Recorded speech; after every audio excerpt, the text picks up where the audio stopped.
Hello? Hey, Christian Swing, can you hear me? Yes, I hear you, my friend. How are you doing? Okay, thank you, thank you. How are you? It's good? Thank you first for emailing me. I'm happy to hear from you. And I am more happy that you are very polite, from your email. I appreciate the way you spoke to me. And I welcome you here. What do you like to share with us? Thank you very much. I was just wondering, is it, I've been following your challenge for a long time. Okay. And if I want to see some verses or like if I want something in my screen, so where can I? What do you mean? You want to show me things from the Quran, you mean?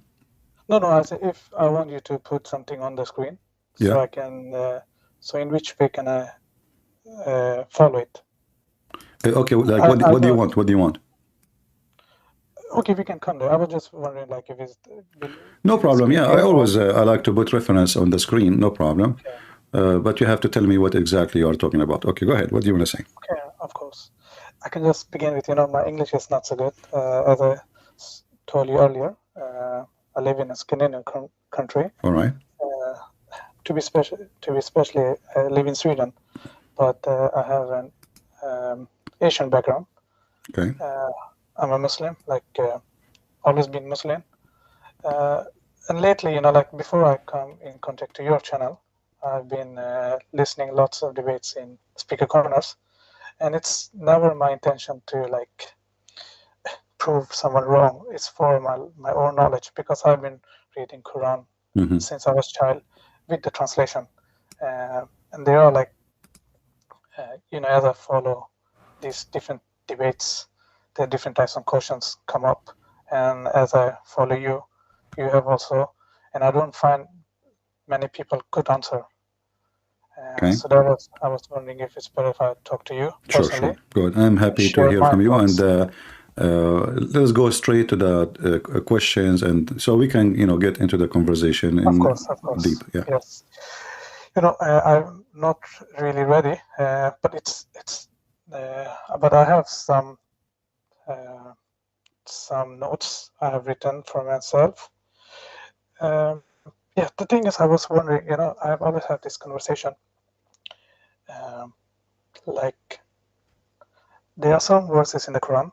I can maybe show you. Okay. It's because I know I've heard lots of debates, like people say Quran is a copy of like the books from before, and I have especially one verse I can just show you. Just for example, because I know there's a word. Just a second. Because I know you have been speaking about these words also before, but I will show you just a second. No problem.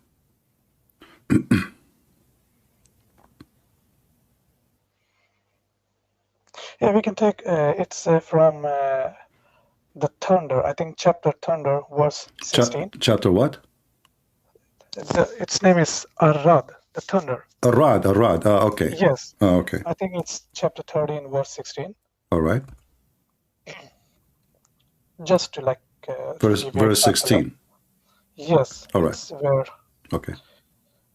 in compared to the verse I also look in the Bible, it's, correct me if I'm wrong, it's 2 Corinthians 6:14.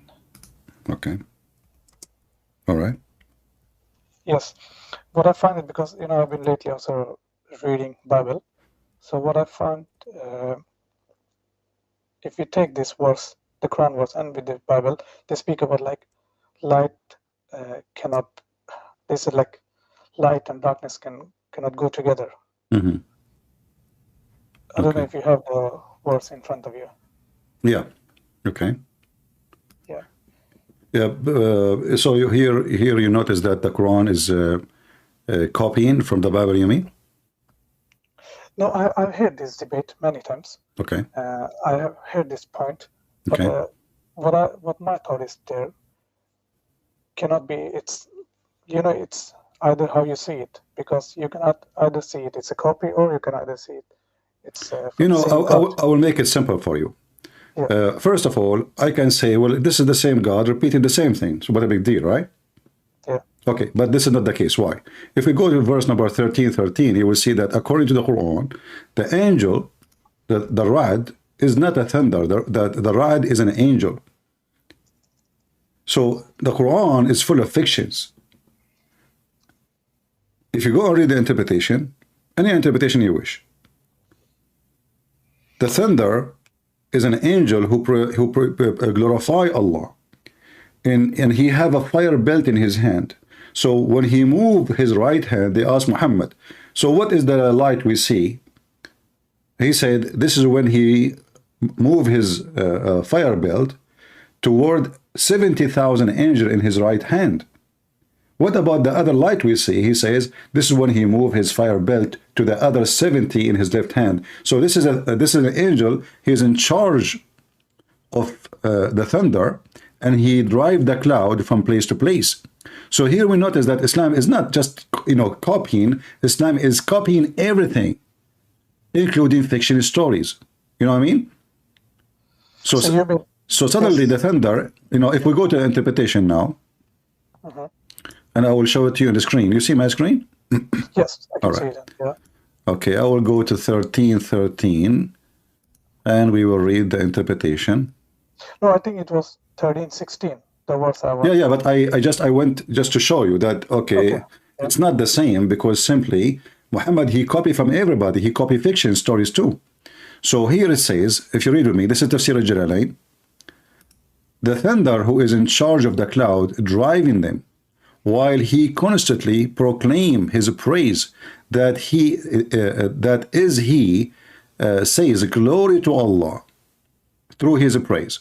All right, and then it says here, and he say Bismillah wa bihamdihi, etc.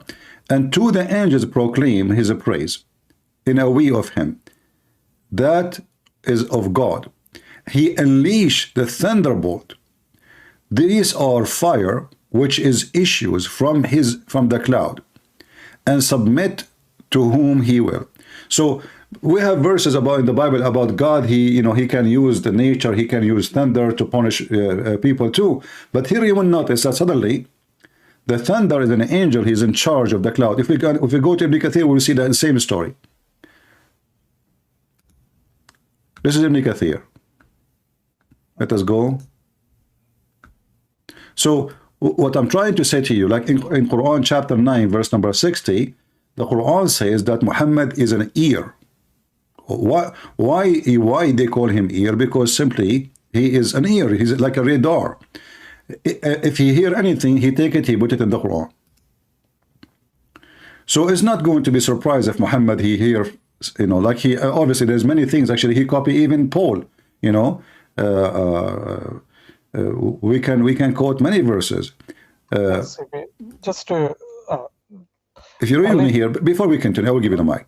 Here you say, it says here, this is Ibn Kathir, explain about the Ra'd, and he is saying, let us see here,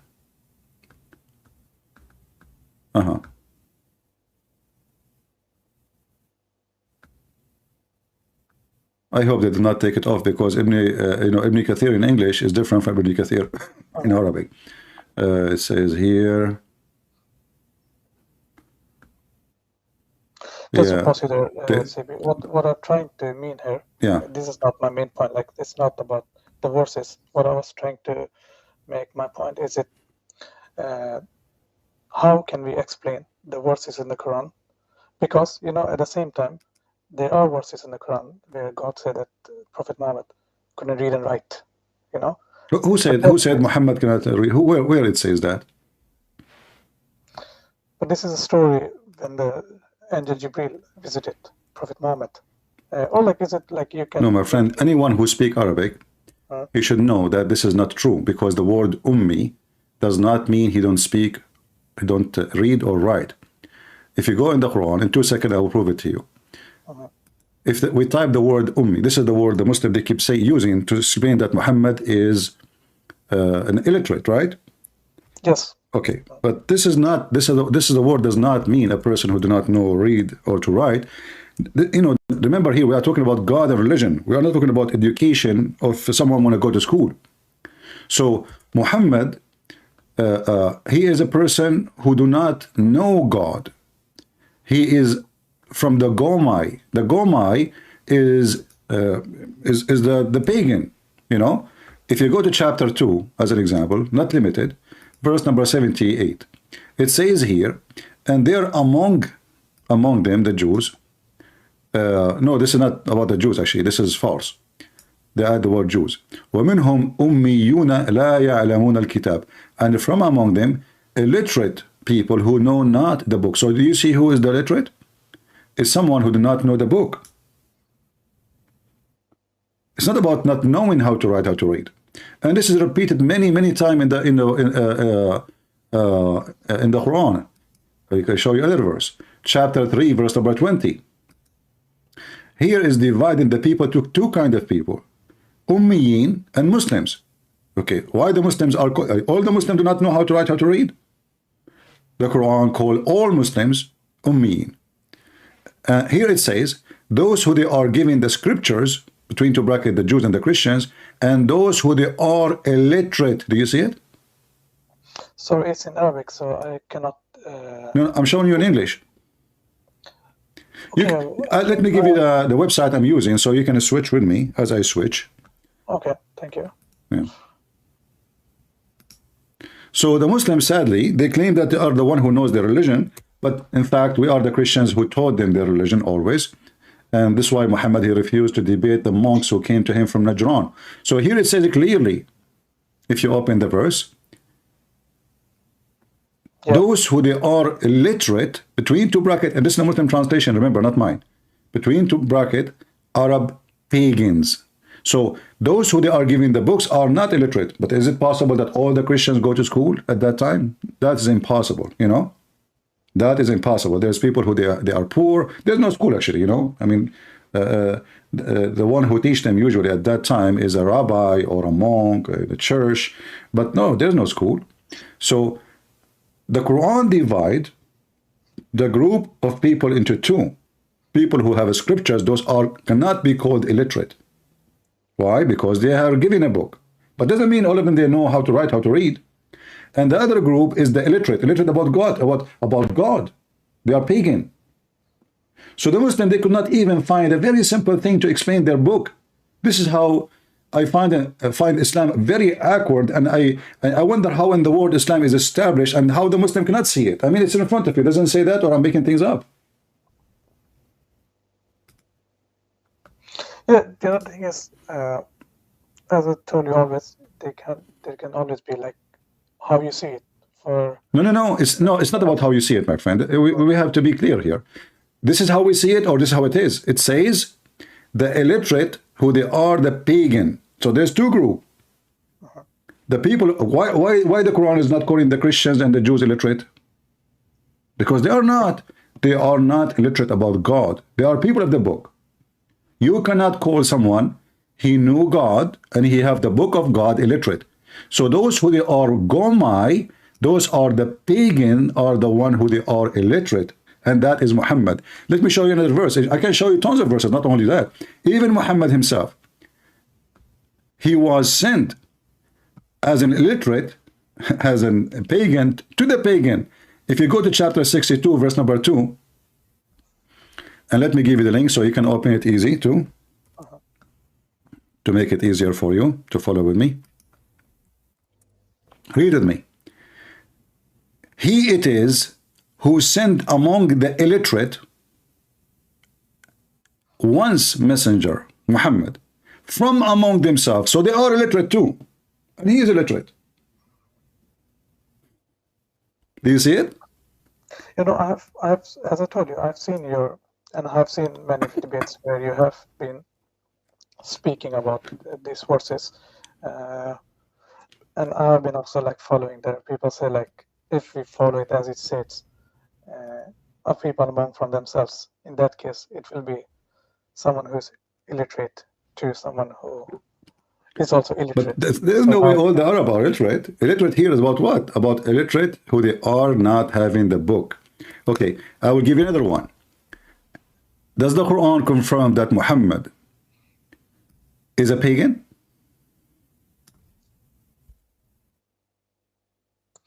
I'm not so sure about it, Okay, let us be sure then. In the Quran, it says,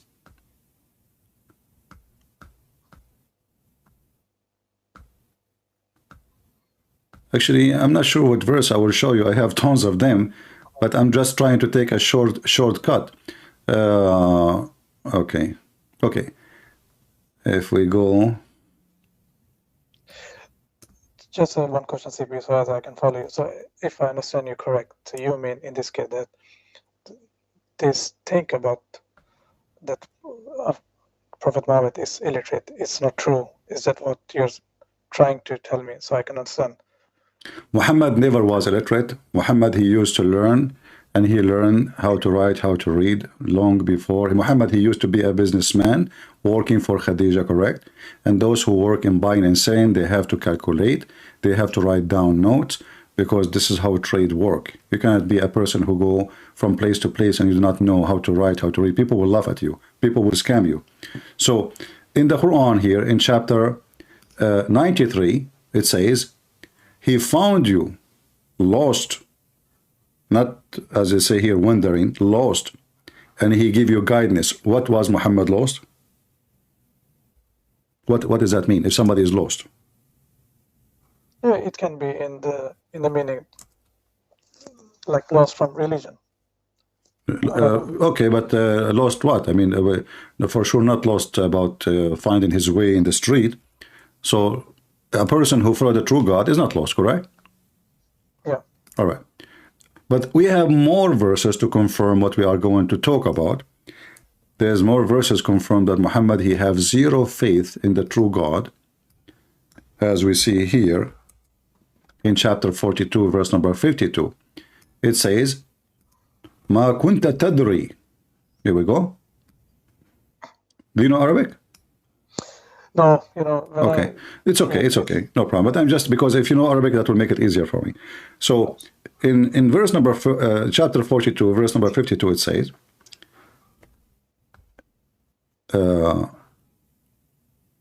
if you read with me here, thou knows not before that what was revelation and what was faith. This is the Muslim translation. You change the translation, by the way, you will find a new, suddenly new Quran, because every Muslim translation is a fiction translation, trying to make the Quran look better. Different translation. It says here, you know not what is the book, nor what is faith. If I say to you, you have zero faith, you do not know what faith. What does that mean? Not only you do not know the book, you don't have faith. You do not know what faith.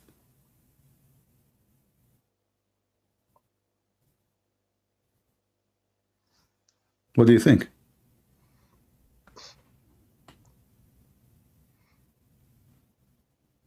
Of course, yeah. Another, actually, just to make it more simple about Muhammad, he knew how to write, to read. When Muhammad was dying, he asked them to bring him papers and pen, like, the ink pen, old days. When he was dying, he said to the Muslims, bring me a paper and a pen, I will write for you a book, so you will not ever be misled after this. How Muhammad asking them for pen and paper if you do not know how to write, how to read, and he want to write for them. And this is, let me show you the hadith.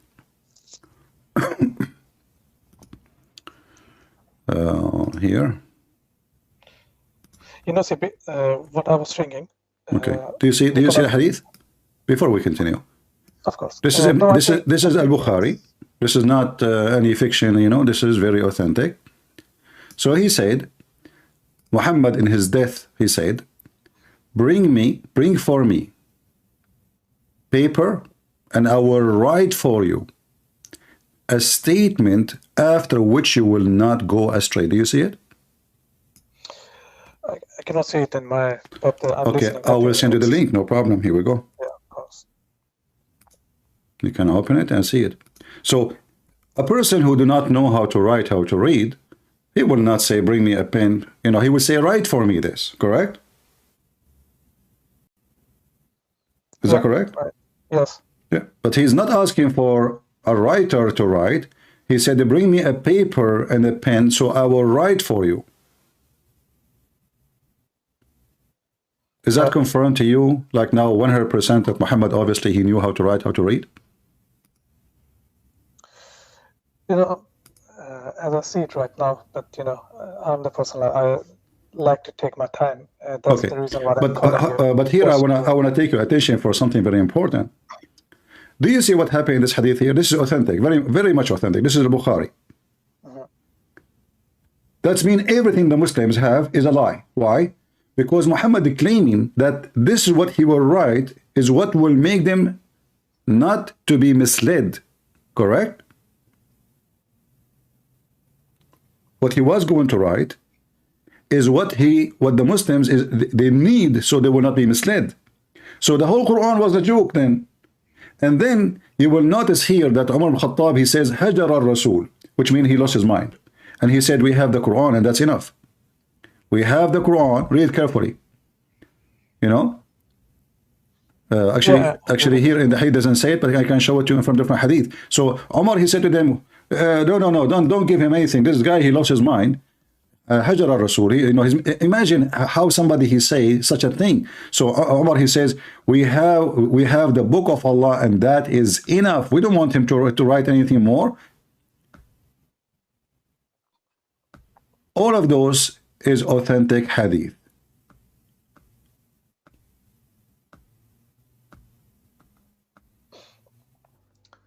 You know, CP, as I told you, as I follow your YouTube videos, then the question will be, why all this big conspiracy? You understand what I'm trying to say? Because if we also look like how many people follow Islam, you know, if you remember when I talked to you first time, I told you, for me it's more important to coming to the truth. So then it will be many questions. Okay, then why Islam is here? So what? There is atheist is here. People who worship Satan are here. Buddhism is here. You know, there's a trillion religion in this earth. So what? Why evil? Why evil is here? Why Satan is here? Is Satan is here? Yeah, Satan is. Yeah. So everybody, you know, cockroaches are here. Worms are here. So this is what the struggle of a human being is about. Is about you follow the truth, and the truth will set you free. And you have a freedom to choose. By the way, in Islam, you don't have freedom to choose because Muslims believe in destiny. If I have a destiny to believe in Islam, so what the point to convert to Islam? I did not convert because this is destiny. So Islam is backward in every aspect you can imagine. It's wrong, history wrong, science wrong, language wrong. The Quran full of mistakes in Arabic. And then they'd say to you, this is an amazing religion, but not for me. Same time, you know, like I'm asking you now about your logic. If this is what make a religion right, well, Christianity is the biggest belief in the world. Does that mean we are right and everybody wrong? That's because we are many? What is that? This is false. Because simply, upon the time, once Jesus have only 12 disciples, correct? Yes. So does that mean that Jesus at that time he was wrong because others believed they were way more? According to Muslim Muhammad himself, he have the first believer was his wife. So yes. Okay, yes. Does that mean Muhammad was wrong at that time? And then when the number became bigger, he became right? So this is not a healthy logic. And speaking about Muhammad become his wife, she became the first believer as Muhammad he claimed. Do you know what happened? Sorry, I didn't hear you. The last part. Do you know what happened? Like how his wife, she became like she believed him that this is an angel who coming to Muhammad, Khadija. She did striptease to him. I've heard this debate when you have it. About, so here you see what kind of a prophet. He himself do not know if he has seen an angel or not. And then the wife, she asked him to sit in the top of her right leg and then the left leg. And then she asked him to sit in the top of her in a sexual position, taking off her clothes. And then because the angel supposedly he cannot see the angel in the corner, She confirmed for him that this is an angel. Shouldn't Muhammad himself, is a prophet of God, receive the confirmation from God if this is an angel or not? His wife, who's his wife? If his wife was a pagan woman, then how his wife, she can tell him who's an angel, who's not?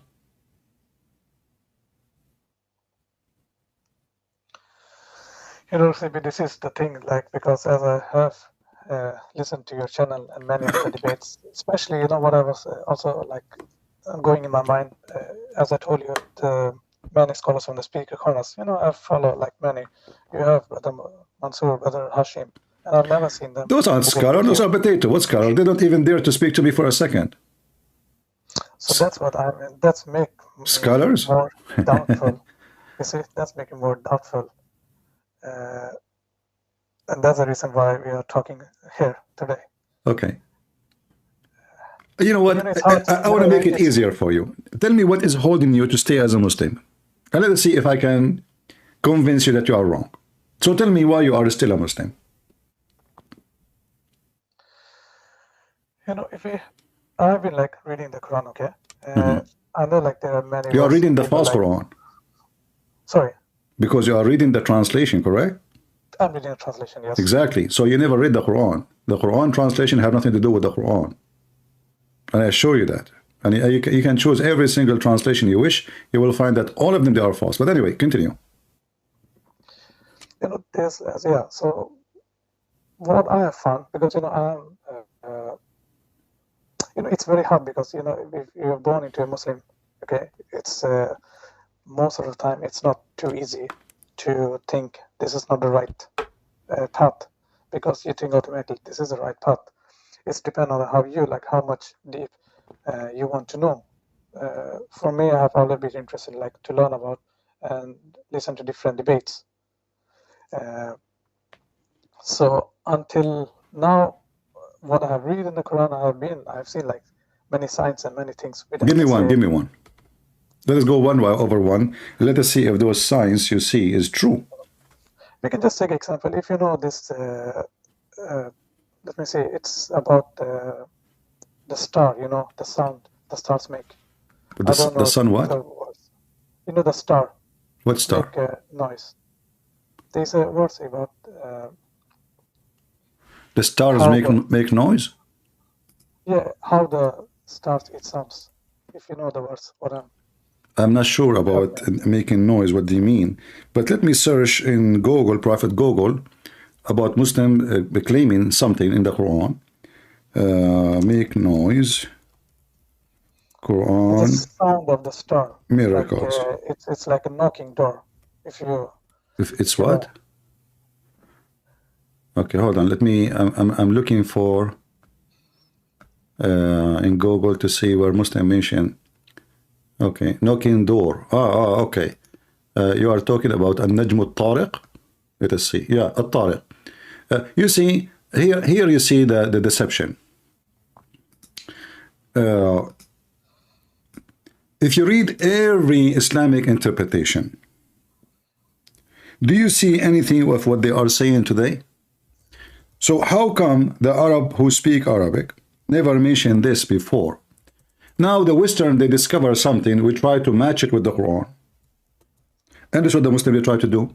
You say to them, Big Bang. They say to you, we will find you the Big Bang in the Quran.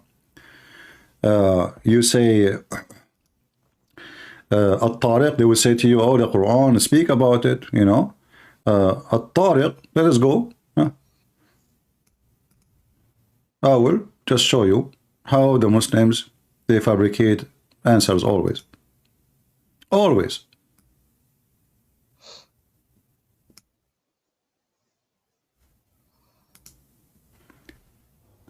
This is the tafsir. This is the government website of Saudi Arabia is not open. Let us see here. So this is Ibn Kathir, and I will open Ibn Kathir in English too. Okay. But this is Ibn Kathir in Arabic. At-Tariq is just a name the Arab they gave to the star before Islam even exists. And the reason it's called this way, because it appears at night not because it's come or make noise or knock at the door. So here you will see it says, Al-Qutada, إنما سمي النجم الطارق لأنه إنما يرى بالليل ويختفي بالنهار. I will use Google Translation. Here we go. That's all. Have nothing to do. This is not Muhammad giving the name. This is not Allah giving the name. This is the Arab called this star. If this is true, that means the Arab, the pagan, they are the one who knows God more than Muhammad.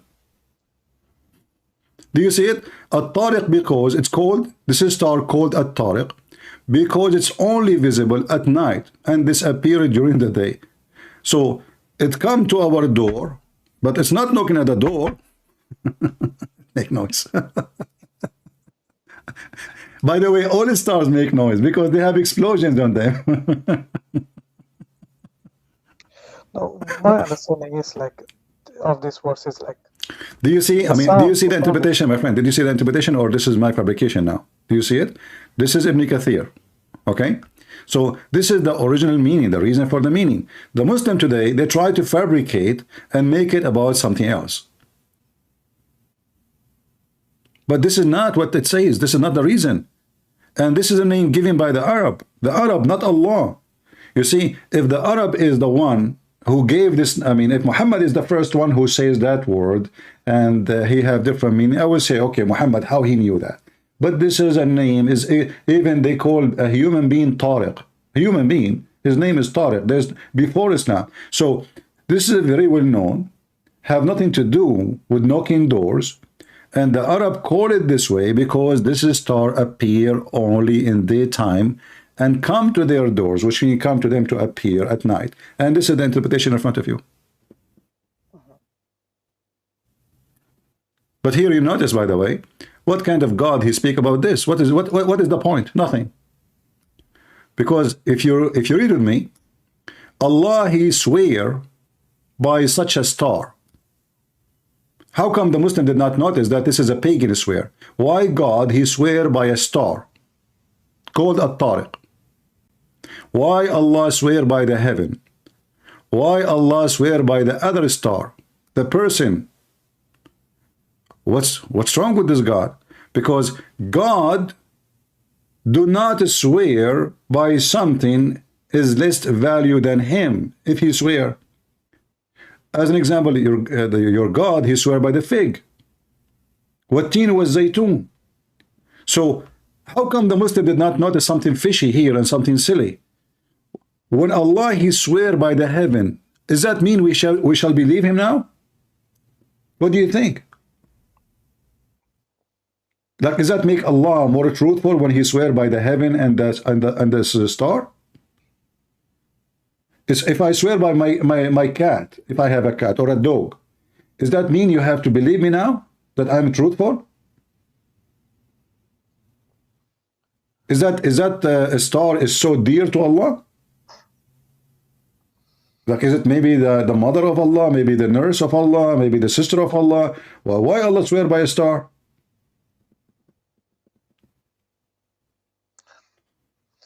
It can be his creation, but the thing is, as I told you, this is not like in the details what I'm trying to say. My question is, my friend, our creation, Apple made the mouse. Okay, so does that mean the maker of Apple, they swear by the mouse? Don't you think this is silly? So yeah, like we bring the one who started the company of Apple in the court. He have a problem. He want to prove that he is telling the truth. So he bring with him a mouse, and he say, I swear by this mouse. What is this?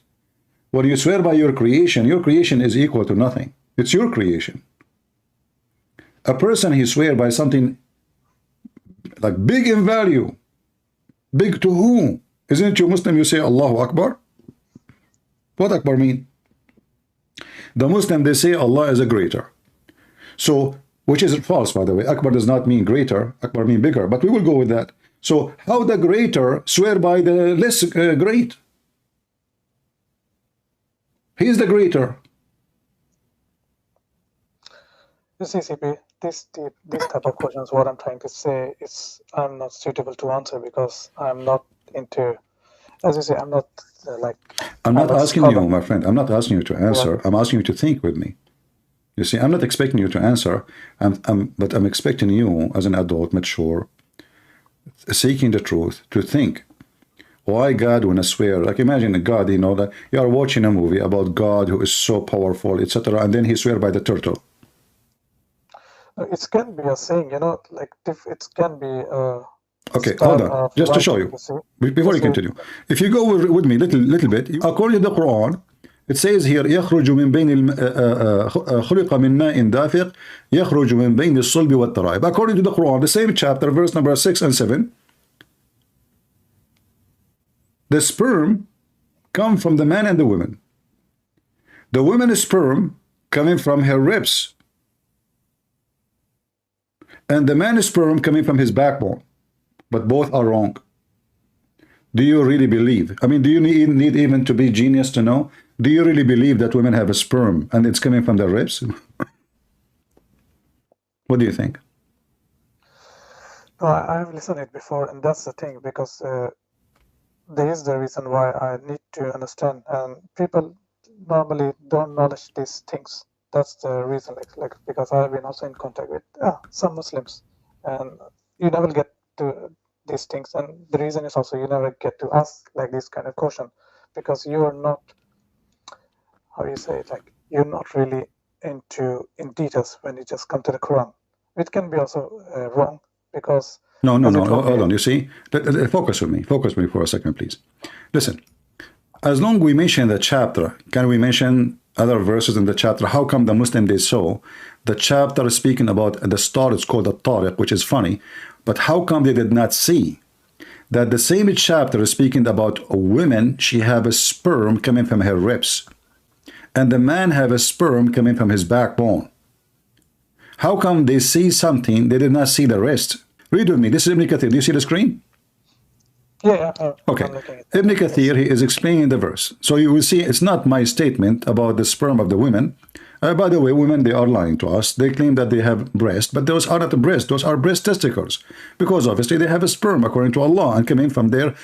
At-taraib is not only the ribs, it is the top.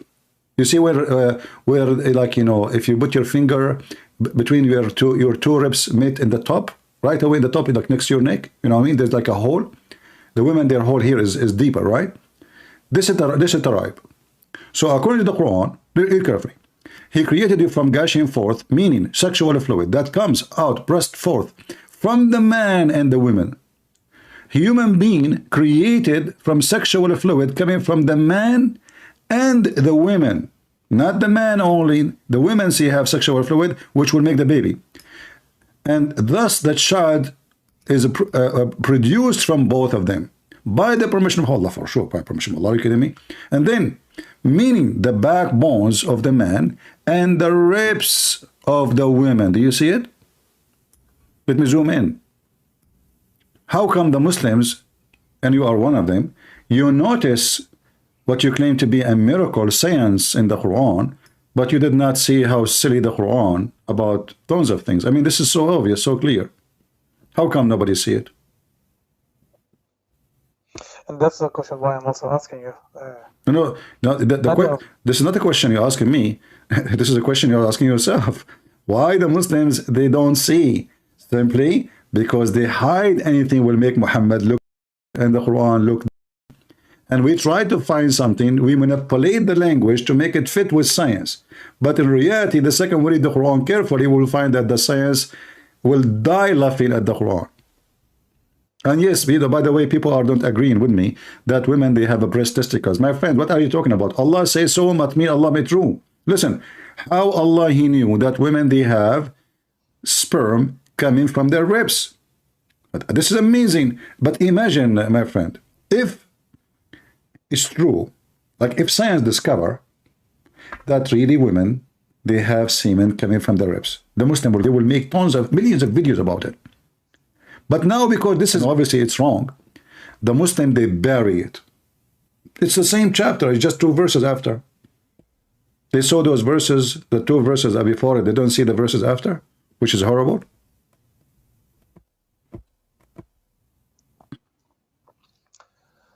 That's the confusing part, CP. That's the thing. As I told you, I don't find this answer. No, there's an answer. No, you see? Uh, I promise you I will speak nice to you, correct? Yeah, of course. No, Okay, but you don't know be what upset from me. If I say to you now you are deceiving yourself. You know the answer. You know this is false. Are you really saying to me that you do not know that women, they have no sperm? Never have a sperm? Since when women have a sperm? Who is the scientist who said women have a sperm? No, that's not what I'm trying to mean. I mean, of course, but I would like to have explanation from a Muslim. This is a Muslim. This is Ibn Kathir. How they My friend, today Muslims, they fabricate. You see what happened? What happened? You see, if the Muslims closer to, let us say, if Peter, who was next to Jesus, he gave me a wrong explanation to what Jesus said, do you think I am, who came 2,000 years after, can I do better explanation? The one who witnessed the teacher, he was in the classroom, he did not get it right, and the one who came 10,000 years after, he got it right. So here, those are the one more close to Islam and more close in age. You know, like we can go to Al-Qurtubi, Al-Tabari.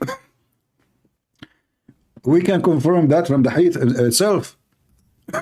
Sorry. If we go in the hadith, is it possible that Muhammad himself, he got the interpretation wrong? No way, you know. According to Muhammad, the person, every one of you, will be collected as a semen in the womb of his mother for 40 days. Which scientist can say so? According to Muhammad, when after the baby is finished, the angel, he asks Allah, shall she be a female or male? Now the baby is completed. The hadith in front of you. It says here, when a drop of semen remain in the womb for 40, Muhammad, look, Muhammad is he's so honest. He's not sure, like 40, 45 days, night. The angel come and say, oh my Lord, good or evil. So you see the destiny here? This is another form of. So according to your prophet, the woman, she kept her semen, the semen from the man, in her womb for 40 or 45 days.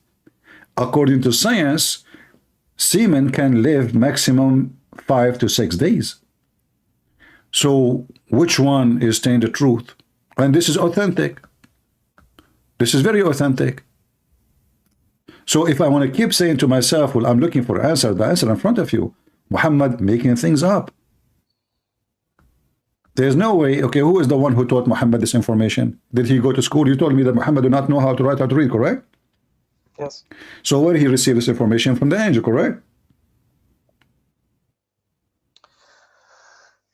As I say, this is hard to answer, as I told you. No, it's not hard. You are, you know, I'm just being honest with you. You are afraid. You are afraid. No, it's not hard. You are afraid to say I agree with you. You are just afraid.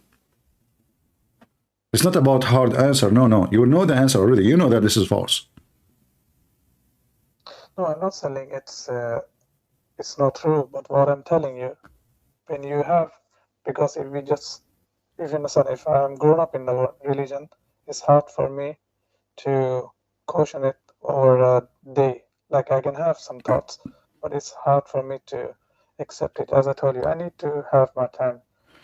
I'm not asking you to leave Islam in a 2 seconds. I'm saying, do you agree this is wrong or not?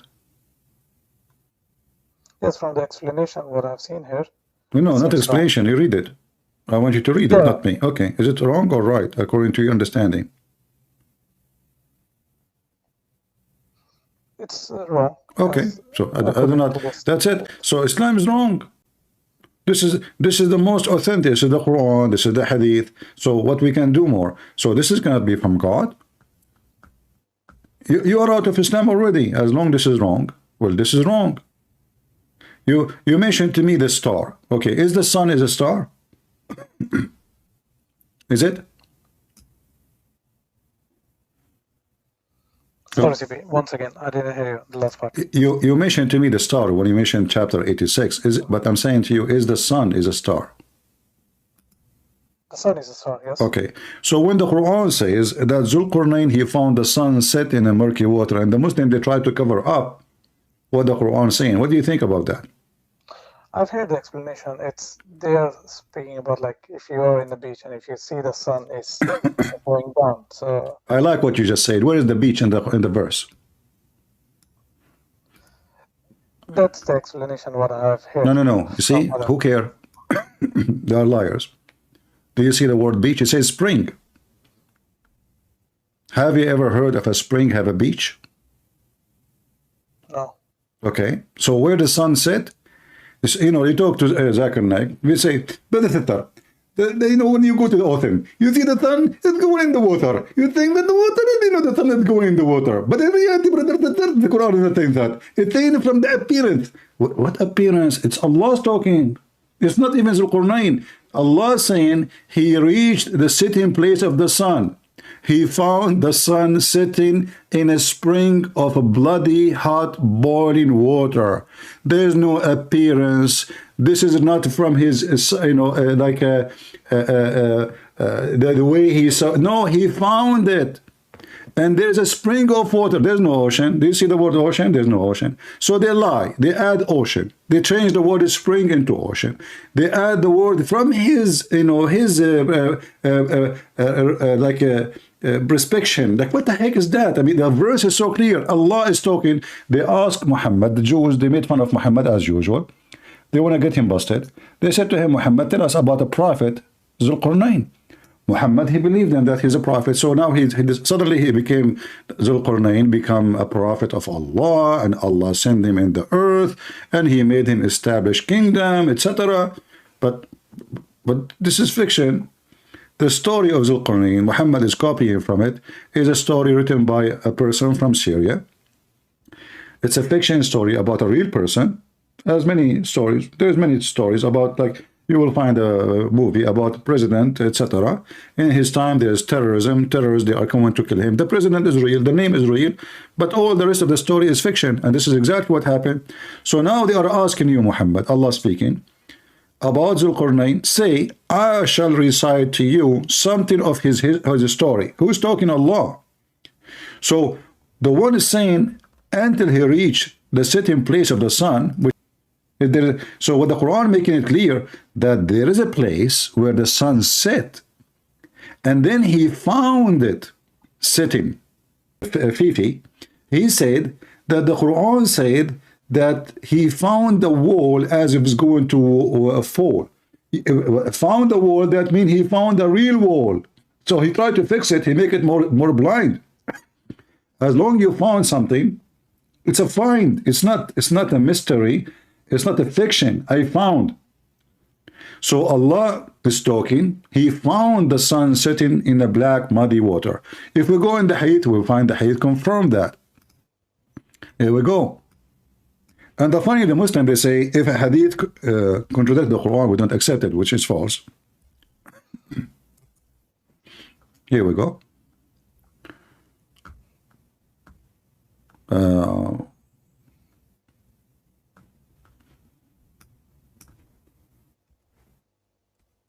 This is Muhammad explaining where the sun set. Can Muhammad, do Muhammad know, or can he explain the Quran better than the Muslims, or the Muslims can, you know, I don't know why the website. Okay, it is now. All right. Let us see. Here we go. This is an authentic hadith, sahih in chain. There's nothing wrong with it. I was sitting behind the Messenger of Allah, who was riding a donkey, while the sun was setting. He asked, do you know where this set? I replied, Allah and his apostle know best. He said, it's set in a spring of boiling water, not warm. Translation is false. This is Muhammad. So you say to me, You heard the translation or interpretation for it. And all of them, as you said, it's appearance from his perspective, correct? But as you see, Muhammad, he's confirming now, this is not nothing to do with Azul Qurnayn now, no more. He is telling him where it goes.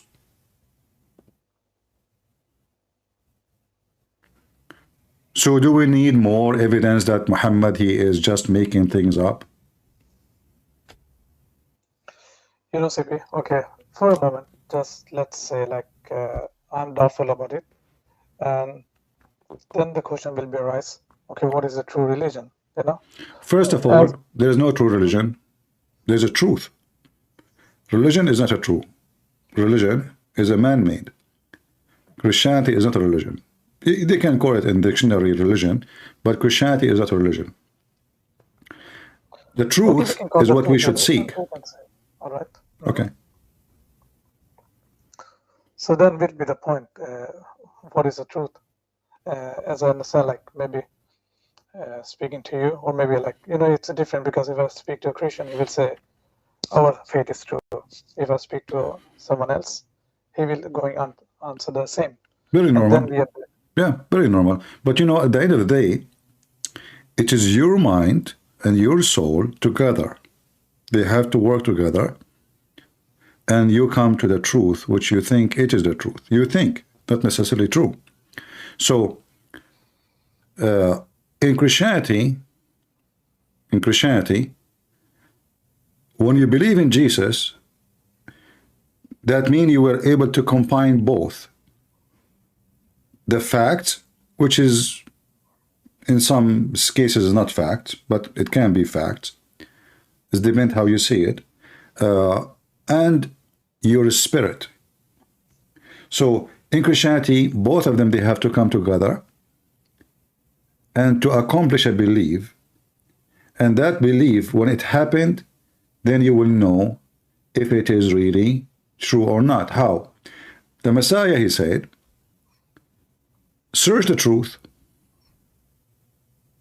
and find it, and the truth will set you free. So when you find the truth, you will examine something special. You will be set free, which means you will examine different life and different experience of life. So this is the proof. Because I can say, okay, I want to become a Buddhist, but still I am confused. I mean, it's just fictions and ideas and philosophy. Your soul, you don't have a soul. You are the same as a tree. You are going to come back again as a cockroach or a cat. It's just tons of fictions and confusing stories. But with the Messiah, as the Messiah, he says in John, the truth will set you free. And how the truth will set you free? You will become a new person.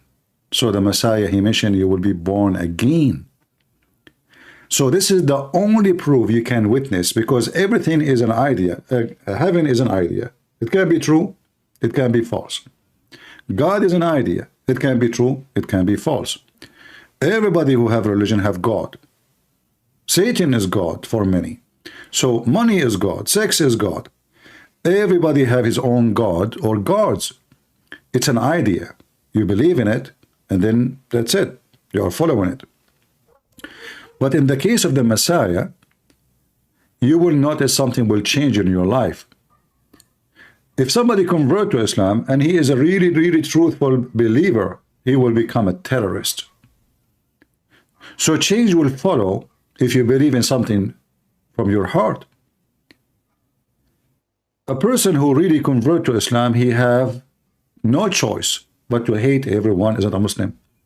You see all those videos made by, you know, some, they do dawah. Like the guy, we were playing his video saying we respect the religion. We know that this is false.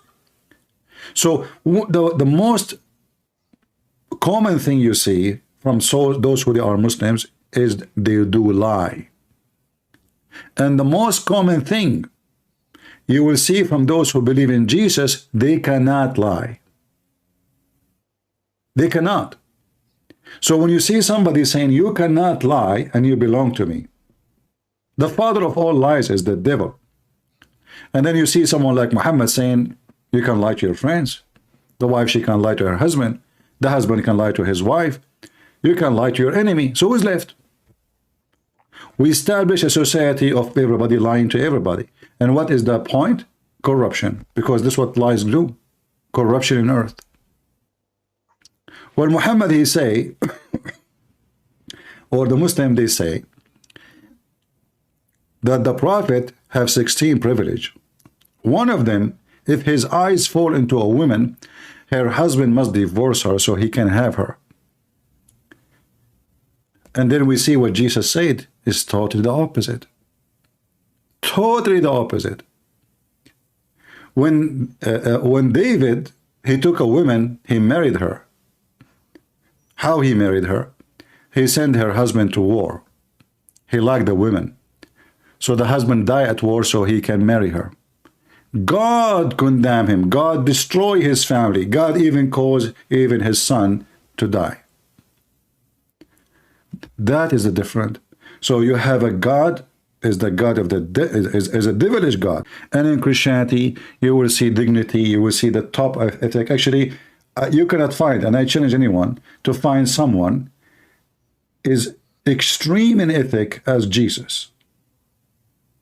I mean, he make it so hard for us as a Christians. A question there, CB. I can just have some few questions regarding Christianity. First of all, what I was wondering, what makes Christianity true? And what I mean in this sense, the Bible you have, because you maybe probably have also heard like Bible is corrupted. As I told you, I'm not so into it, but we have heard this argument many times. And what I'm thinking, it has come from something, like people cannot make these things up.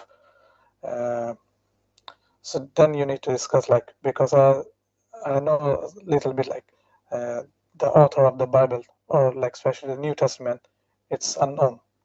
Who said that to you? Who said that to you? So why we call them the Bible of John if it's unknown? Why we call it the Bible of Luke if it's not known? We have names for them, so how they are unknown? What they say to you about unknown, they say the copy of the copy of the copy, but they are known. So when the Christians, when the first time the Christian they have, let us say, an expensive book, is when the Roman king become a Christian. Before that, those are poor Christians. They write in a very cheap material, and those cheap material will be destroyed by time, even if you put them inside the glass. But there is nothing true about saying unknown. What we have is the copy of the copy, even according to the most people who they criticize the Bible, like Bart Ehrman. He says there's no book in the world have confirmation and evidence as the Bible. This is number one enemy of the Bible. And he's an atheist. We have tens of thousands of manuscripts. So when they say that to you is a lie. Secondly, Christianity is not even the Bible. Because remember, the Word of God was not a book. Jesus, he spoke. He did not write books. Do we agree? Okay, yeah. And when Jesus in Matthew, he said, heaven and earth will pass away, but my words will not pass away. He was not talking about just a book. He was talking about his words. So the true God always will preserve his book, will preserve his word, and nobody can conquer it. And he promised that heaven and earth will be destroyed. And those who they claim that the Bible is changed, well, they have to provide evidence. Or what they say to you, well, we find a copy. Here, the verse here, it looked different from this verse. But that will not change anything, because the Bible written in many languages, in many ways, and some books are destroyed. There's leftover. There's a page over. There's 10 pages left. There's some books they have 100 pages left. So when the translation of the Bible is updated, you will see they are not denying what was, but they are confirming what was there. Because the more we discover manuscript, the more it's confirming what we have, not the opposite. As an example, there's a translation, like international translation, which is taking some verses, and they claim that those they could not find them in a certain manuscript. But this is a false argument, because simply, who said that it should be in everywhere? You know, those people, they write down from memory, and those people, they write down by hand. So if you write down now, like now I wrote I wrote 4 books. After I wrote them, I had to do recorrection many times, grammar, words, even numbers. You know that people, they do book editing, correct? And always they find that they, after they write, there is an error in the writing. So those people, they are writing with their own hand. Yes, the Bible is so accurate. Today we are writing with computer. We can find now how many words in my Microsoft Word I wrote. I can find where is a word is written exactly by one click. Still we have errors in the book we write. But in the Bible, which is written by hand, by a very cheap material, still all books around the world, they are agreeing about everything Jesus did. So all Christians around the world, the Ethiopian, the Indian, Christianity spread all over. And there's no form of communication, which means the one who live in India, he cannot communicate with someone who live in Ethiopia. This is now, we can communicate through the internet in the speed of light, if you say. But before, it's impossible. Yet the church who established in Mumbai in India more than 1,400, 500 years ago, or even more, and the church was established in Ethiopia, they are not different. Both of them, they have the same scriptures. The Messiah was crucified. The Messiah said that in the cross. The Messiah did this. The Messiah, he healed that. So Christians spread around the world. How in the world that can happen? How you can make all the Christians in the world agree to corrupt their book, even though they are different, even different sect? So this is impossible, and this is one of the false claim. Same time, if Allah is the one who sent the Bible, then Allah could not protect his book. That means Allah cannot be God. That was my second question, because I've heard it before. You told me, like most of the time the Muslim says, the Injil, it's not the real Injil, what we have seen today. And you have also asked this question, so where is the real Bible, and why is it not protected? So that was also why I'm learning by myself, because it's a good point, which you point out. The Quran says, لا مبدل لكلمات الله. Nobody can change the word of Allah. The Muslims, they say Allah, he meant only the Quran, but he did not say that, So the false fiction, however, we don't believe that the Bible is coming from Allah anyway. But this is the hypocrisy of this religion. When they want, nobody can change the word of Allah, and that is the Quran. But why God wanna let all his book corrupted and keep only one? Do Allah discriminate between his books? What do you think?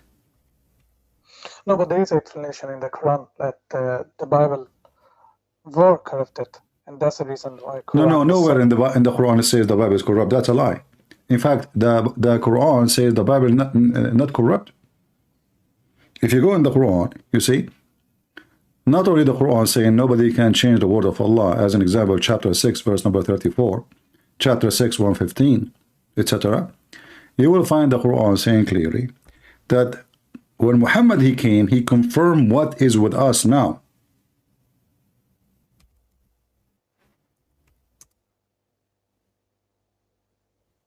If you go to chapter 2, verse number 89, or chapter 2, verse number 41,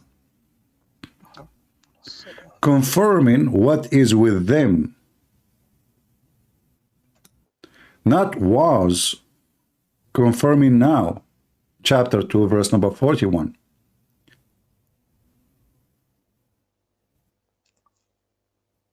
because there was a one caution. I remember, correct me if I'm wrong. Yeah, but do you see it says confirming what is with you? Yes, that was, I have a point there. If you take back it, like, because I know there's a verse in the Bible which says, after Jesus, there will be no prophets. So what I'm trying, if Jesus is what? there will be no prophets after Jesus. No. Or the prophets there will be a false prophet. So that's my question. Like, if we Muslims says the Bible is the word of God, and if the writing is there that there will be no more prophets, so why is there one more prophet?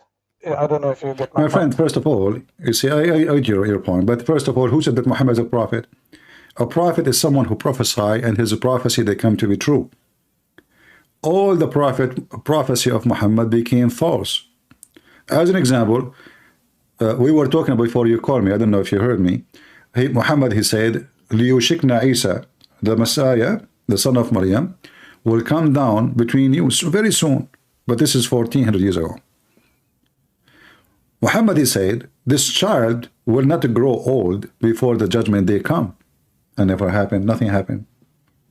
And this is 1400 years ago. Every prophecy, you will see that the Muslims, when they say the prophecy of Muhammad come true. As an example, Muhammad, he prophesied that the Constantinia will be conquered. Muhammad, he said, you will conquer, speaking to the Arab, not the Turkish. You, in fact, Muhammad, he says, never fight the Turkish as long as they don't fight you. Muhammad never thought they will become Muslims. Muhammad, he believed that the Turkish are Gog and Magog. They are evil. So when Muhammad, he says something, Muhammad, he was making a speech before he go to attack Tabuk. And he said, you will conquer Constantinople. He was encouraging his men. They went there, they come back empty-handed. They could not do it. And then when it happened, 1,000, 2,000 years after, we say, see, here we go, the prophet, he says, you will conquer the Constantinople. We did. You did not. It was the Turkish who is the enemy of the Arab. So the Muslim, they manipulate the statement of Muhammad. Muhammad, he was encouraging to go and fight. He says, attack the Roman and get the blondie girls. Yeah, I've seen that verse. But the thing is, the main question is, as I asked in the beginning, so why Islam, you see? What's the benefit? Like, why, for example, like, what is the benefit, like, Prophet Muhammad get from all of this? The benefit is Muhammad, he want to make himself a prophet, and he is not there. He cannot be. He cannot be. First of all, the Bible make it clear. There's two conditions of false prophet. First, if you prophesy in the name of other God, in this case Allah. Second, if you prophesy and his prophecy come to be false. So Muhammad did both. In the Quran, there's other condition, which is Muhammad agree upon. As an example, if you remember, Allah, he put conditions on the Jews. Do you know what the condition? If you can just show me the verse, it will be. So Allah, he put conditions on the Jews. That they should not believe any prophet unless he gave sacrifice, and then Allah, he will send the fire to consume it. Chapter 3, verse 183. Sorry, chapter 3, 181? 183. 183.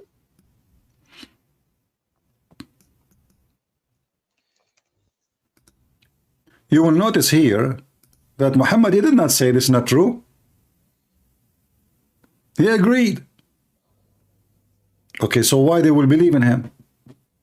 If Allah himself, he put a condition, read carefully. Those Jews who said, verily Allah has taken our promise, an oath, not to believe in any messenger unless he bring an offering which the fire from heaven shall devour. say, verily, there has come to you messengers before me with the clear signs, but you did not believe in them. No? If Allah, He told them, this is the sign. But this is not the test, you see. No, this is a test. Hold on. Muhammad agree with it. No, hold on. Did Muhammad agree, or he said it's not true? He agree. So if this is the test made by Allah, He said to them, there is only one thing you should do to examine a prophet. You ask him to give a sacrifice, and then to show you that I send this guy, I will send a fire from heaven, the same as God, He sent to the fire to Abraham. When Allah supposedly, He took the story from the Bible, when Abraham, instead of sacrificing his son, Isaac, he gave, God He provided. The Quran says that Allah provided dhabhan azim, which means a great sacrifice. Allah, He sent the fire to consume it. This is the same. So Allah making a statement saying, you shall not accept anyone to be a messenger unless he do this. So why Muhammad don't do it if this is what Allah, He asked them as a condition? CP, my understanding of this verse is, this is a caution for the people, because, you know, like the prophets at that time, people didn't also believe in them. So this verse, what I understand, is saying that there were prophets with signs, and you still didn't believe in them. Doesn't matter. So doesn't matter. If Allah told me that the prophet who will come to you Jews, you shall not believe him unless he do this, then you should do it. Just do it. What the problem is it? But he did, right? No. You see, he did not. And Allah did not send fire because He knew. I mean, what he will lose if Allah will. If this is what they expose them. Bring a sacrifice, make a miracle, let the fire come from the sky, and then all those Jews will get busted. So what he will do? Sacrificing a sheep? Sacrifice a sheep. And let everybody see that you are a messenger of God. But he refused because he have zero miracles. So Muhammad did not say to them, oh no, this is true. This is not true. Allah did not give you this condition. No, He agreed. He said to them in the top of that, before me messengers, they come to you with the clear signs. Okay, give your signs. How come those messengers, they gave a clear signs? And who are they, those messengers who gave a clear signs and they did not believe? Give me the names. Jesus? That's false. Because all the followers of Jesus, they were Jews. All the followers of Jesus.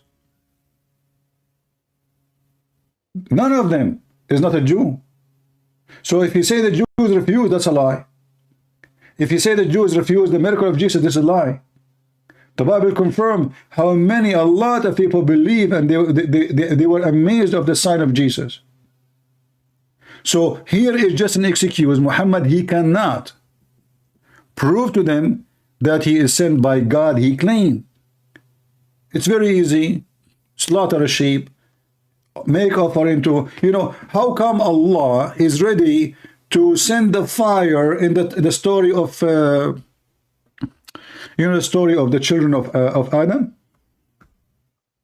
Yeah. Okay. Yeah. In the story of Adam, the kids, they want to have sex with their sister. I mean, so Allah, He have time to send the fire just for the sake of a guy who want to have sex with his sister. And they give sacrifice in chapter 5, verse number 27. Very funny story. But Allah don't have time. Maybe He's out of gas. He cannot turn the gas on. Maybe his matches are not there. So as long as you made the condition is to send the fire, we'll send the fire. Do it. Get them busted. Did Jesus say to the Jews, oh, there is messengers before me, they need a sign, I will not give you any more signs? Or Jesus was a miracle machine. Wherever He go, He is doing miracles. This type, I need to have more time because I haven't read the Bible. I can only speak for myself what I've seen in the Quran, and the points which I have, I was not really prepared. The verses I would like to talk to you, But as I told you, I've seen your many lives and I've seen the questions you have, and I still don't find those answers from what I hope from others scholars, as I mentioned, from the people in the speaker's corner. And I don't understand why My friends, people speaker debate you corners, they are also. not scholars, they are potatoes, they are a bunch of dummy making business.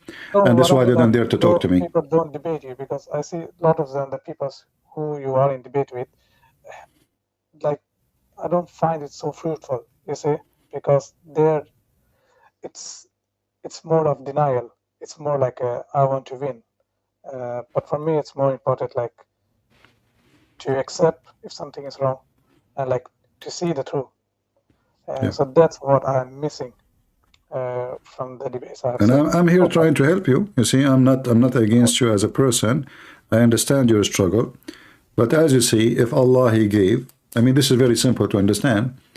If Allah He gave them a condition, says, hey, listen, Jews, don't accept any messenger unless he do this.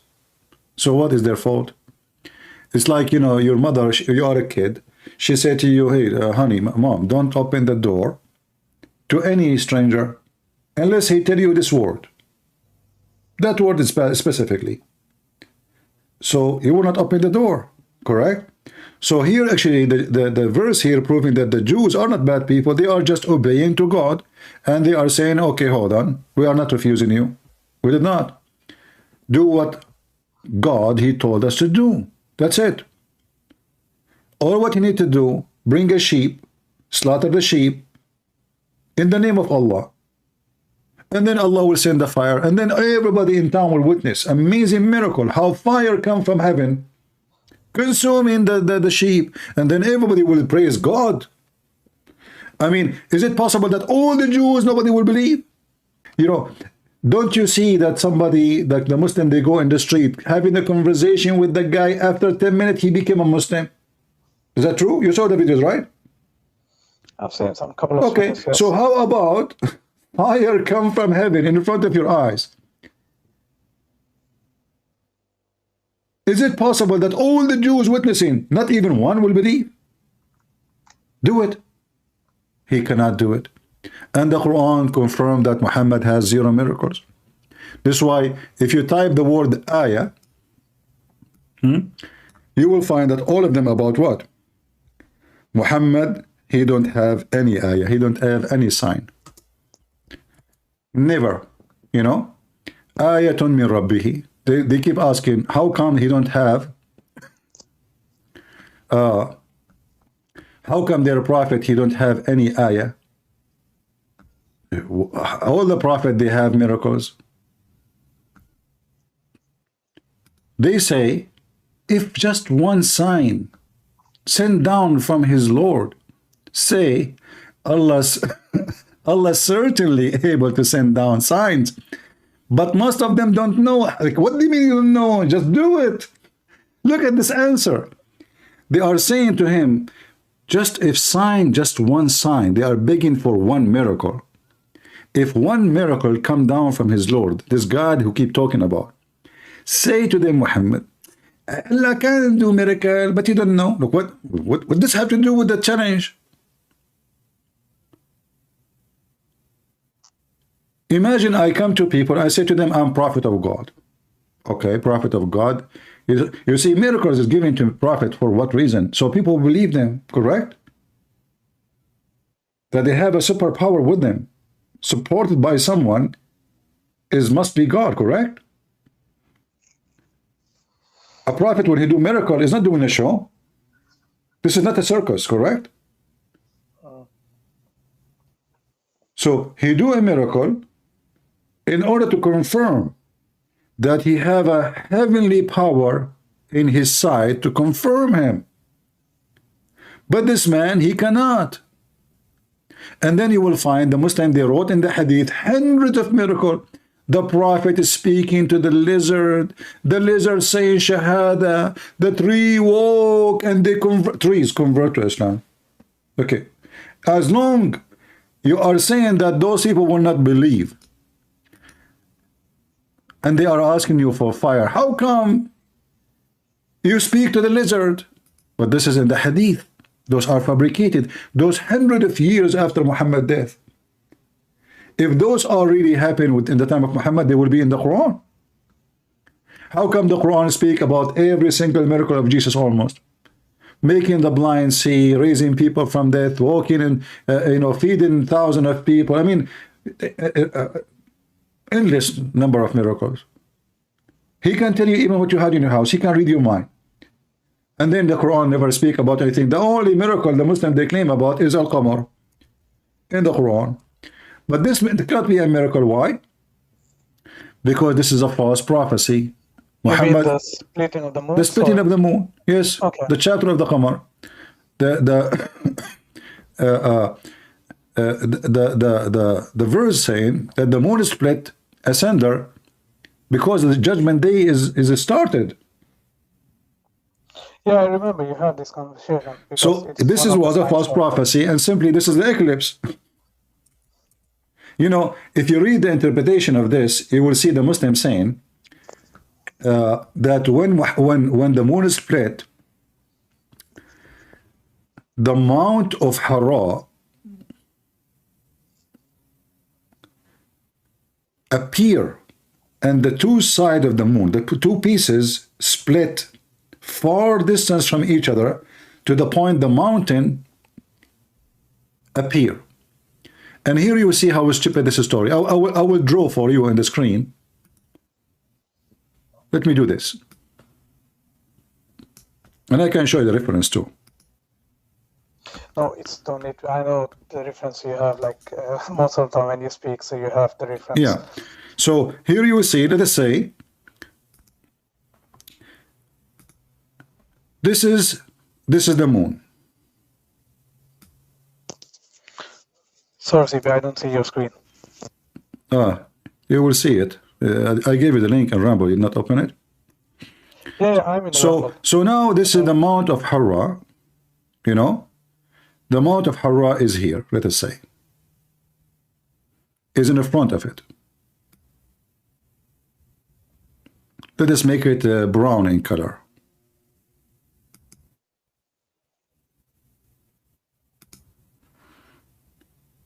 And use thick pen. So this is the mountain. And the mountain is covering the moon, actually. You know, the moon is behind. So we cannot see the moon. And now the moon is split two pieces, according to the hadith.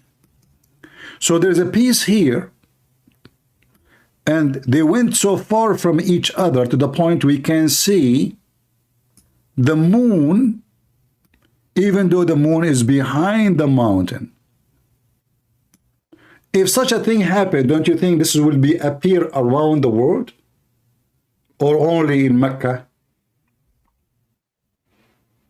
But they were saying, you know, as I can speak from the other who I've listened to, they say, for example, people in India have seen the splitting of the moon. If you remember, Sheikh Usman. That's what Uthman. Go give me the you know, my friend. First of all, people of India, they cannot see splitting of the moon. Where in India exactly? Which city? The ones who will see it is those who they are having the same time, not the one they will have morning when we have night. Those are the same time is going to be Iraq, Saudi Arabia, Jordan, Israel, Syria, Yemen. Those are at the same time. Let us say the edge of Pakistan maybe. But when somebody say that somebody saw this, that means the whole world at that time, whoever in that territory, in the same time, at night time, they saw such a thing. There's no history report of any such a thing. There's for sure eclipse, but this does not split the moon. Here we see, it says in the hadith that the mountain appear, and the two pieces, the two moon, the moon become two moons, not a crack. And they are separated to the point the mountain become between them. And this guy, Sheikh Uthman, this is a big fat liar. You will take a statement from Uthman? Uthman, the one who says that there is many Messiah in Islam? Uthman, he the one who brought a book. They challenged him about the book of Uthman. He bought a book from the library. It says the book of Uthman. And then he brought it to the park. When he went there, they told him, open the page. You will see it says in the same book, it says, this is cannot be the Quran of Uthman. The same book in his hand. This is the guy wanna be a. This is the guy. Okay, hold on. No, I've seen your debate with him. I know one time when he was calling you, which I found, because finally there was someone who I could answer your question, I see, but he couldn't. Yeah, I didn't find it very Okay, good. you know what? Uthman will help you with something. If you remember, in one of the videos, and I play in my intro every time I go live sometime, he said that Muhammad, he was a pagan and he did not know what Jibreel is. Did you hear it? I don't remember that. Here we go. I will play it for you. But I don't know if you will be able to hear me. I will play it in Ramble. But I mean, again, he doesn't know who Gabriel is, right? Because he didn't come from an Abrahamic faith. He said, he did not know what Abraham is because he did not come from Abrahamic faith. Did Uthman refer? Was he saying that? Yeah, it's in front of us on the screen. I just played. I don't Gabriel, Muhammad, he did not know Gabriel because he's not from Abrahamic faith. I will play it again. Let me play it. So he's lying to a Christian in the park. I mean, again, he doesn't know who Gabriel is, right? Because he didn't come from an Abrahamic faith. The people of Mecca were pagan. Also, you see, he do not know who is. He do not know. Did you hear what he said? He did not know who is Abraham. He did not know who is Gabriel because he did not come from Abrahamic faith. He is the people of Mecca. They were pagan. So he just admit that Muhammad was pagan, never was Abrahamic. This is the biggest fat lie Muslims they repeat always, either by ignorant or by lying, that Muhammad was Abrahamic. But as you see, Muhammad never was Abrahamic. He don't even know anything about Abrahamic faith. I know I showed you the verse in the Quran where it says that he know not what faith is. Yeah, you showed earlier. So you see the CP, that's the point. What to do now? If you understand. You leave Islam, you know, and then we will discuss with you. If not now today, take your time to read some about the Bible, whatever you want, and come back to me and I will help you. But if you are convinced, that Islam is false, then why you hesitate? You know, it's not about, because this is something you have been following all your life. It's with the habits. It's not something which you can live in one day. No, you can. No, you can. Is it like a drugs? What do you mean habit? This is not. You know, you are an adult. You are mature, and as long if you agree with me that Islam is false, then Islam is false. That's it. What habit? No, it's more like I need my time to explore, like to get a better understanding, because as I told you, I would love to hear this from a Muslim scholar, not because I don't trust what you are telling, but I just want to get the point to have this question to someone and let me hear what they have to, their explanation. My friend, all their explanation is explanation from people in YouTube is a fraud. Explanation of the scholars is there. The Arabic Quran is there, and you yourself you need to compare. And I showed you everything I showed you. None of them is maybe not what it says. It's obvious. So I'm not showing you something maybe, maybe not. I'm showing you clear evidence. No, that's what I mean. But what I mean, it's hard to like take it at the moment, because the reason why I'm also following you, I have my doubt, and that was the reason I wanted to talk to you live. But the thing is, for me, next step for me is like I would like to. Okay, let us do this. Read the Bible. Let us do this. Somebody in the chat, he says, why you don't invite those you call them scholars to debate me? Yeah, that's also my question also, because you know, I've actually write to somebody in the speaker's corner. You know this group SC Dawa. Who? I have SC Dawa in the YouTube. SC Dawa? Okay. Yeah, I have write to them. You can also contact them, and I have talked to someone live, but I don't get the chance. They say like they can't take live chats, so it's better if you just post a question. But this type of topics, it's not I can explain in 1 or 2 sentences. I need more time. No problem. Well, my friend, take your time and just be honest with yourself. It's your salvation, not mine. It's your life, it's your future. And nobody can see it better than you, where you want to be. But as you see, Islam is nothing but satanic, demonic cult. God who promised us nothing but sex, he cannot be. This is a sexual God. God is holy. His promise is holy. Life he wants from us is to be holy life. Life with ethic. We commit sin, yes. But we don't preach sin. We don't claim that sin is the best way to live. We struggle with sin.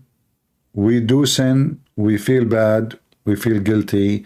We ask for forgiveness. We pray. So human being always will struggle with sin. But Islam encouraged sin. Islam changed the name of sin. So fornication, Muhammad, he called it zawaj, nikah. So zawaj mut'a, zawaj friend, you go one night in the hotel, and this is called zawaj. But all of us, we knew that this is nothing but a fornication. Even prostitution in the Quran is permitted. So force not your girls to do prostitution, and those are slaves, sex slaves. If they choose chastity, well, and if you force them, Allah is all merciful, there's no penalty. So the only religion beside maybe Hinduism and Buddhism promote prostitution is Islam. This is why in the culture of the Buddhist, prostitution is not seen as something bad. But Islam do the same. They kidnap girls, they force them into prostitution, and this was a practice in the time of Muhammad. In the time of Muhammad. So there was, now we have Andrew Tates. In the time of Muhammad, all the companions of Muhammad, they are Andrew Tate. And then Muhammad now, he received complaint from the wives, because the wife, those people, they are busy with the women. They have a lot of women. Muhammad, all what he can do, he says, force them not to do prostitution if they choose a chastity. So if they choose to be prostitute, it's okay. And if you force them, Allah is all merciful. No penalty. This is the Quran. I've seen the verse, yeah. Yeah, chapter 24, verse number 33. Is the CP, what I tried to say. I've seen all of your debates. Like past 6 months, I've been following all your debates and everything. And that's the reason why I'm starting to doubt and get these thoughts. But what I will do next, I will try to read the Bible. And let's see if I have some question there. And that it will be I think it will be more fruitful discussion where I can have a chance to like ask something. But I appreciate very much for you calling me. And well, I'm happy to speak to you, and I hope I keep my promise with you. I spoke to you. I hope I wasn't rude with you. Was I? No. I know how you are with others. So all right. So thank you for calling, and I will be happy to hear from you soon if you have any questions. And I will give you time to read. I hope soon I will hear good news from you. all right.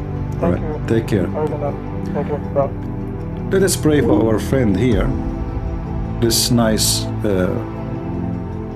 man who is a Muslim, seeking the truth. Let us pray for him that he will see the truth, and the truth will set him free.